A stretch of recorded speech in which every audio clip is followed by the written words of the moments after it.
What a subject. Do counselors, psychologists, clinical social workers, other licensed mental health professionals, do we get depressed? Do we sometimes have mental illness or several mental illnesses? The answer is yes.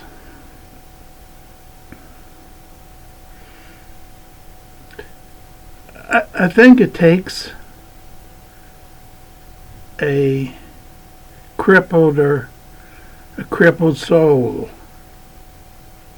to help another person. You gotta know how they feel.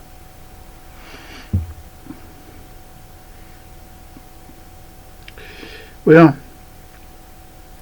you gotta relate to them. You gotta tell them what works based upon what works for you if you're the counselor.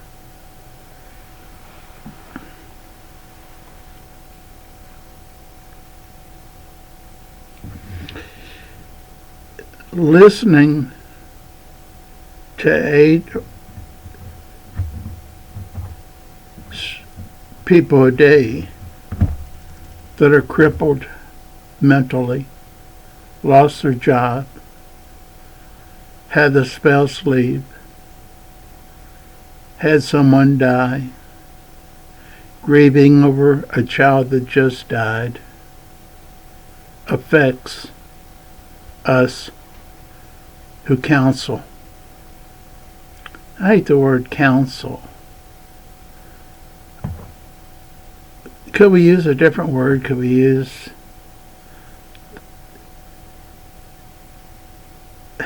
helping a person get through a crisis? Helping a person cope?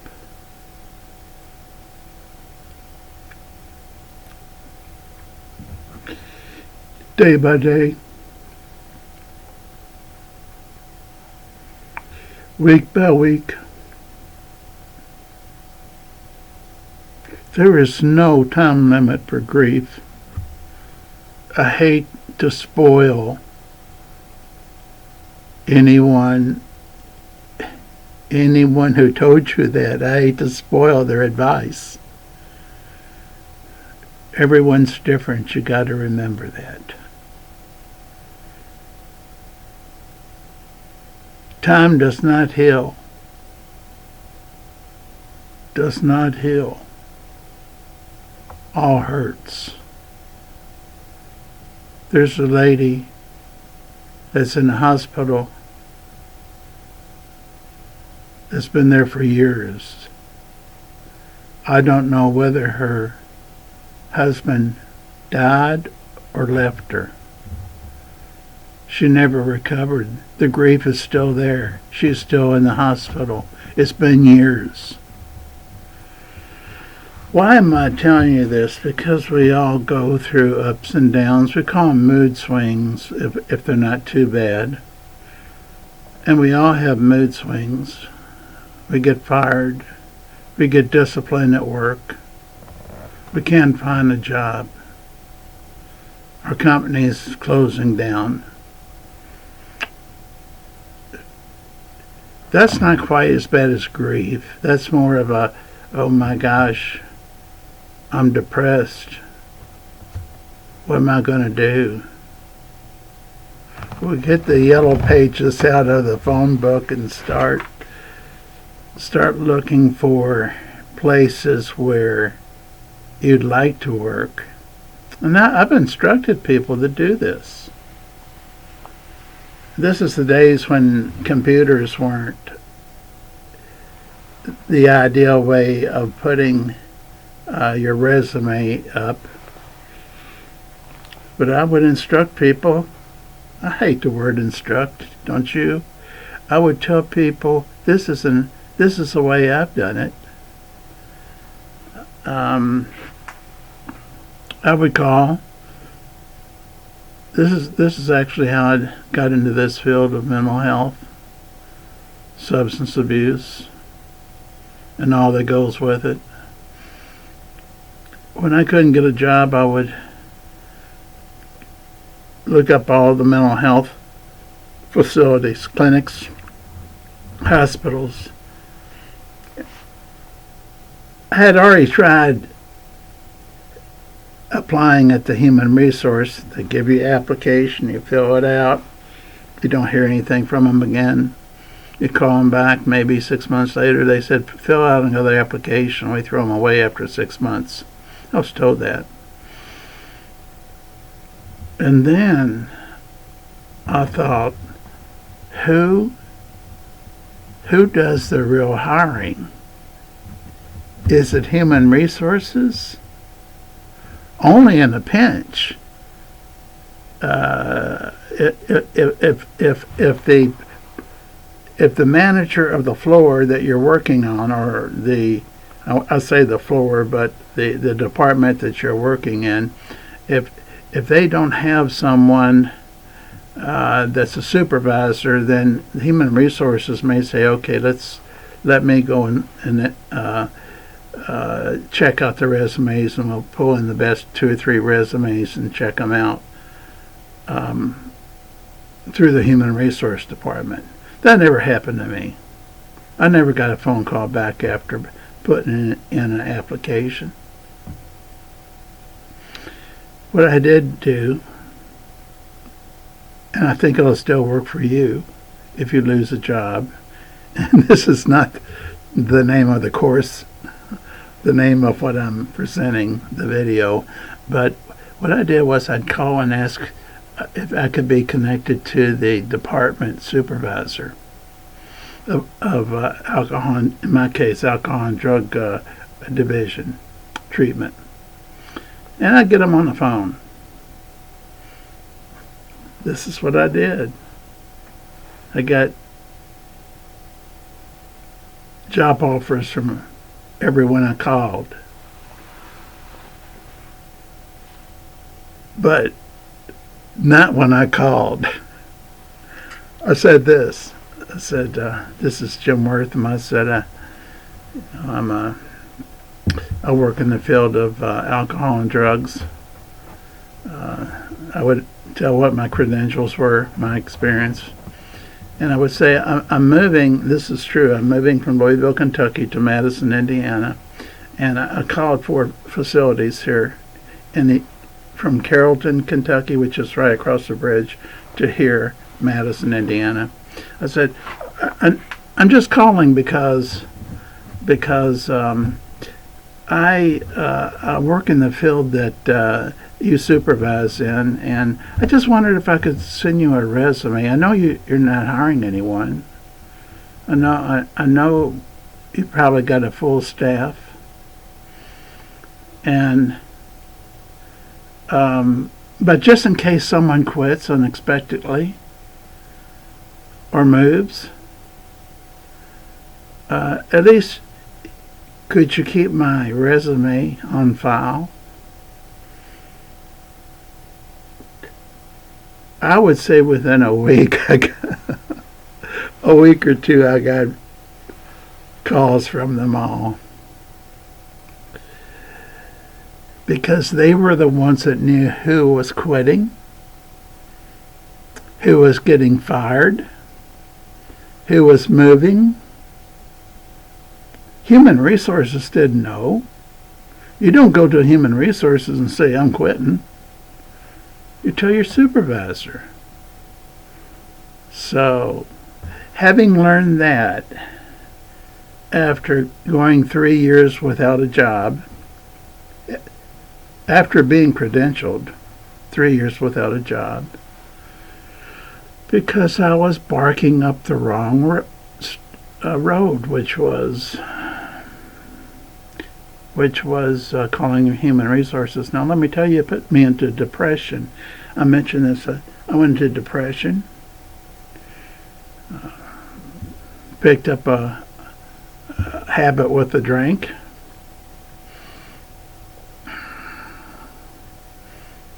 and then an awareness came to me. Who does the hiring? No. Who knows that they will have a position open? It's the supervisor. Okay, let's move on with this. I want to get off of this how to get a job, because now I hope that's useful to somebody out there. But what we're really talking about, us counselors having problems, will include alcohol, will include bipolar, ups and downs, swings. We'll talk about one or two I know that had schizophrenia and recovered enough to help people, and they were licensed in the mental health field. Yeah, counselors have the same problems. We're made out of the same flesh and blood, and we have the same feelings as you and people who are on the verge maybe of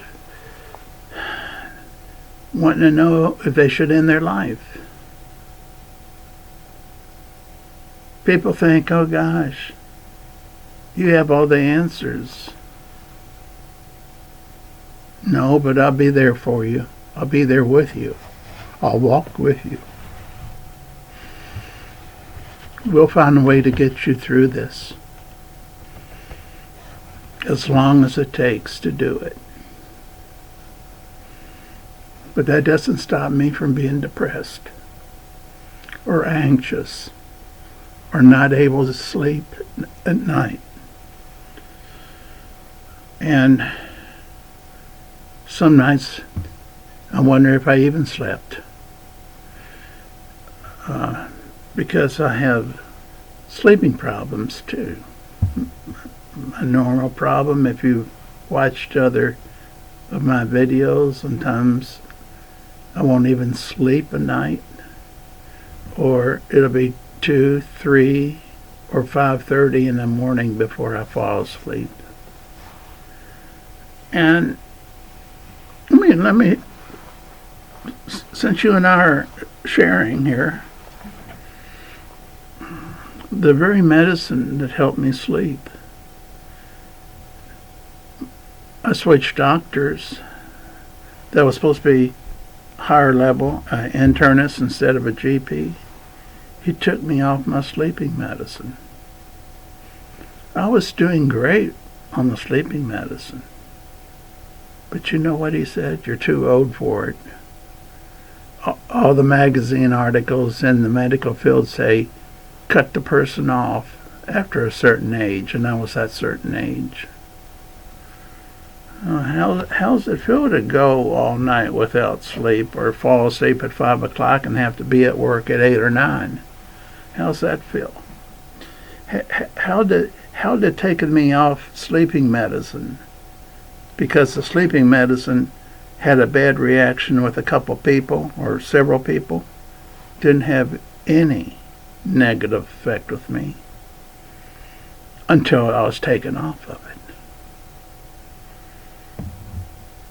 End result, ups and downs, depending if I got enough sleep or not, until I hired a private, I'll tell you the truth, psychiatrist.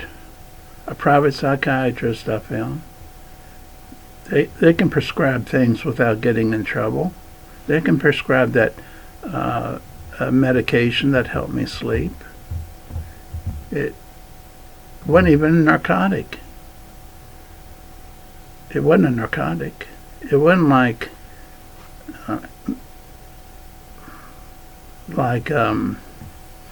Xanax. It wasn't that powerful. It wasn't as powerful as what they call the group benzodiazepine, Klonopin. I won't mention what drug it is, because It's out of favor. It's out of favor. There's no use mentioning it. He just said he's got to cut me off. So my sleep was spotty. And getting up and going to work was very, very, very difficult. The same problems we have that you have or your friends have.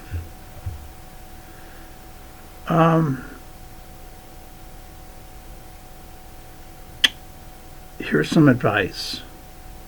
If you go to a counselor of any kind, I don't care, let me just name them. Pastoral counselor, they got a license in that in Kentucky. I'm not one of them. Alcohol and drug counselor, I'm licensed in that. Clinical social work, I'm licensed in that. Psychologist in Kentucky, I am. And what else? Well, I was licensed school psychologist too, but I never used it. Now, there's another thing. I only needed one license.